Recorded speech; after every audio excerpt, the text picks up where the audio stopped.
Hey guys, so we got some interesting Nations of Hockey cards released today. We're going to break down the 6 new cards that were put out and see if there's any, gems that you can try and find in the auction house or in packs for this release.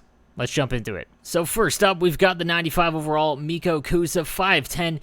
And again, if you're struggling to get those high-end cards, maybe you started hot late, the 99 skating is obviously the most important, regardless of anything else in terms of defensemen. If you can't keep up, then you're just going to get bodied. But the problem is that at 5'10", you're not really going to be able to deny zone entry at all. And what I mean by that is you're not going to be able to bump them at the line or you knock them off the puck because everyone is using these ogres that are over 6'4". So keep that in mind. However, he does have a really good shot at 97 power, 91 accuracy, and he does have 93 body checking, but height plays more of an advantage into that regardless. So keep that in mind.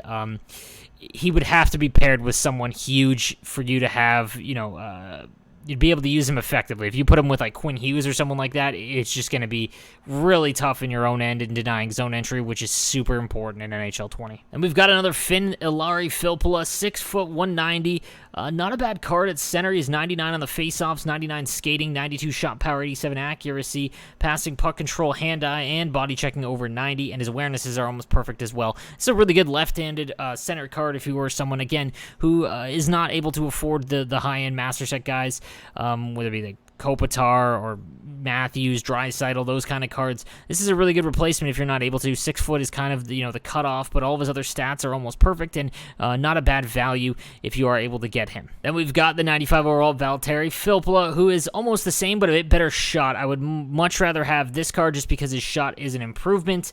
But again, almost the exact same thing across the board in terms of stats. Not a bad card, a good centerman for people that aren't able to afford those high-end guys, and I don't think you're going to be all that disappointed in him. Does have some decent synergies as well, but yeah, all around it, just an okay card, nothing crazy about him. For Team Canada, we've got the 95 overall Chris DIDOMENICO. I think this would be Fausto-inspired and requested. It seems to be one of his favorite players. If you don't know who Fausto is, a big-time Euro player in the community, and definitely want to follow him on Twitter. He has instant updates for card releases if you are looking for them on Twitter. So 99 skating across the board, shots over 90. Same kind of thing though, just under 6 foot, so obviously you got to take that into account. I would probably pass if I were to pack him. Maybe sell him, use the coins, and grab someone a little bit bigger. But again, his stats are fine. You're not going to be all that disappointed. But yeah, just nothing special here, unfortunately, in terms of his build. Then from Sweden, we've got the 95 overall VIKTOR ARVIDSSON. Man, today's releases, whether it be the Nations of Hockey ones or the draft event, is just all guys under 6 foot. And again, he's got fantastic stats across the board, but at 5'9", he's just not going to be able to get around. I've said this a million times throughout the year, so this one would be a sell for me immediately. There's just far better options, and if you can get 100,000 coins for him or whatever it is, take that and run. It's just not going to be all that effective in NHL 20. You take a very specific play style, and if that is your play style, there's more effective ways to play, but unless you're doing like a challenge under 5'10", this would just not be a card that I would use. And then finally, we've got the 99 overall Markus Naslund, 6 foot with basically 99 everything. This is a great left-handed card.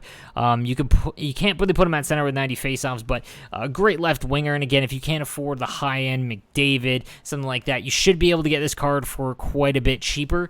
So keep that in mind. If you use Zetterberg from the 99 Stanley Cup set again, and you enjoy using him, this would be a good alternative as well. Synergies aren't all that crazy, but his stats are fantastic across the board, obviously, and he has a decent build at 6 foot 195. But he's been great. His icon card was great throughout the year, so keep that in mind. And I would probably keep. If there aren't that many left-handed guys that are that much bigger in terms of the end game that aren't going to cost you like 2 million coins. Also need to point out, guys, if you have the 94 gold icon Markus Naslund, you can trade in 12 gold collectibles to grab the 99.